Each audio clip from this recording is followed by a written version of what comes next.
Assalamualaikum warahmatullahi wabarakatuh. Dalam siri yang ke-6 ini, kita bicarakan tentang batu Hajarul Aswad, iaitu batu hitam, yang terletak di penjuru Kaabah.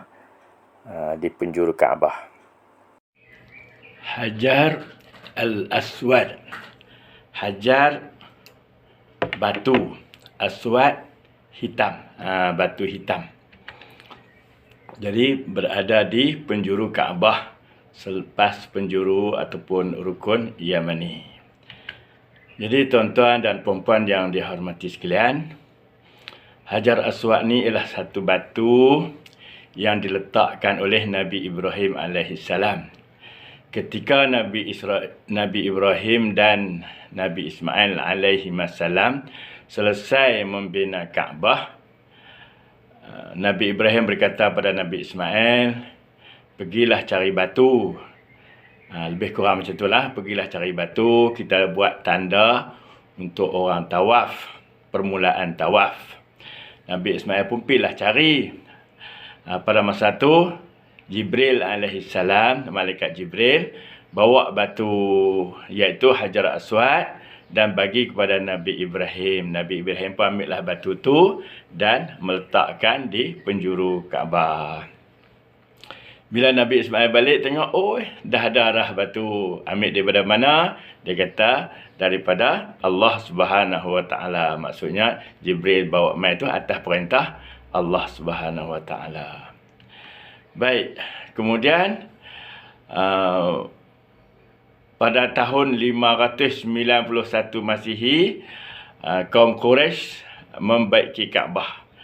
Jadi masa mereka nak baiki tu kerana banjir, dia rosak Kaabah tu, mereka tanggalkan Kaabah, mereka tanggalkan Hajarul Aswad, letak di sebelah dulu. Apabila siap mereka nak letak balik, mereka dah bergaduh. Kabilah satu kata, sayalah yang berhak meletakkannya. Kabilah dua kata begini. Kabilah tiga kata begini. Kabilah yang keempat kata, saya yang berhak. Semua mendakwa mereka berhak. Kemudian, seorang mereka cadang, kita lantik hakim lah. Siapa yang masuk awal ke masjid ni, Masjidil Haram, maka dialah menjadi hakim.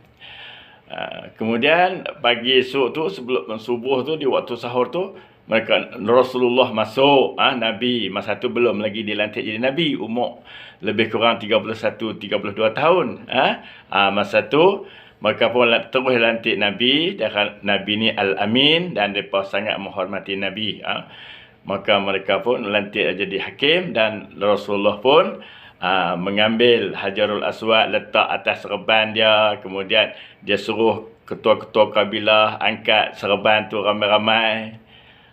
Sampailah ke tempat Hajarul Aswad. Rasulullah sendiri yang meletakkan semula Hajarul Aswad tu di tempatnya. Jadi Hajarul Aswad ni dia jadi tempat permulaan tawaf. Kalau tuan-tuan berdiri sebelah kiri tuan-tuan tu nampak Hajarul Aswad, di sebelah kanan hujung di bawah masjid tu, di masjid tu ada lampu hijau. Tuan-tuan buatlah garisan, bayangan. Garisan tu dah tak ada dah, dulu ada. Dulu ada, sekarang dah ada padam.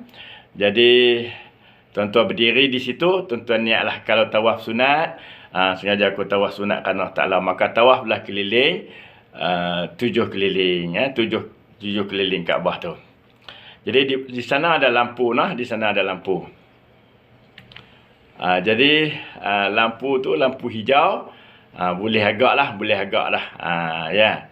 Jadi kita duduk di depan garisan tu. Kita mulakan tawaf kita macam tu. Tawaf lawan jam, ataupun maksudnya Kaabah berada di sebelah kiri kita. Kalau tawaf haji dan tawaf umrah tak wajib niat.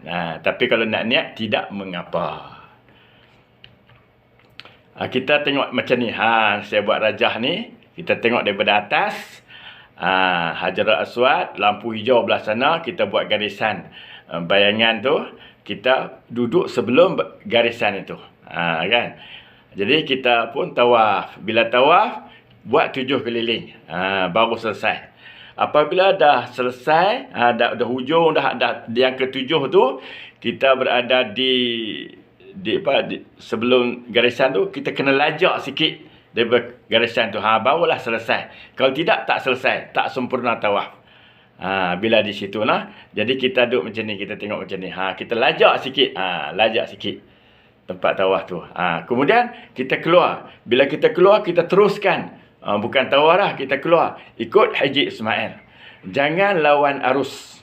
Bila lawan arus, macam ada setengah-setengah orang tu daripada kaum lain lah, bukan orang kita. Daripada bukan kaum Melayu, bukan orang Melayu. Mereka lawan arus. Jadi keadaan di situ menjadi sesak. Berlakulah kesesakan dan orang pun marah lah apa semua. Jadi nak tawaf buat ibadat, nak marah macam mana kan? Orang pun buat salah, iaitu dia melawan arus. Sebab itu kita jangan lawan arus. Kita terus saja. Kemudian carilah tempat untuk nak sembahyang sunat. Di mana-mana saja kita boleh sembahyang sunat. Yang afdalnya di Maqam Ibrahim. Tapi Maqam Ibrahim sekarang sesak dah. Sesak, sukar. Sukar nak dapat tempat tu. Baik, jadi Hajar Aswad ni tuan-tuan sekarang ni sejak tahun 64 Hijrah, 64 Hijrah berada dalam bingkai Perak. Bingkai Perak tu dibina oleh Abdullah bin Zubair bin Al-Awwam radhiyallahu anhuma. Jadi Abdullah bin Zubair ni sahabat Nabi yang muda ketika baginda wafat. Jadi beliau masa tahun 64 Hijrah tu, sebelum tahun 64 Hijrah tu, beliau dah jadi pemimpin di Mekah. Dan pada masa itu tentera Yazid bin Muawiyah ni datang menyerang kerana ada perbalahan politik.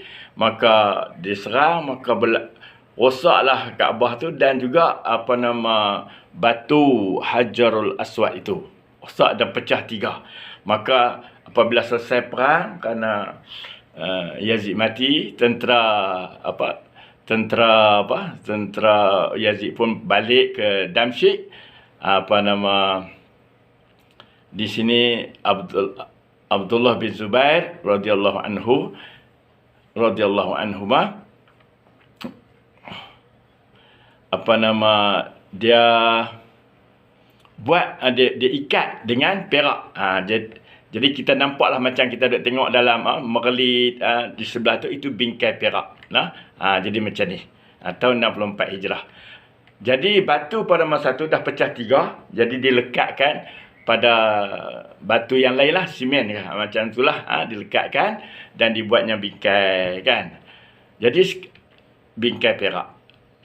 Sekarang ni batu tu dah jadi 8 biji. Pecah lagi. Adalah kerosakan sebab-sebab yang tertentu, pecah lagi batu tu.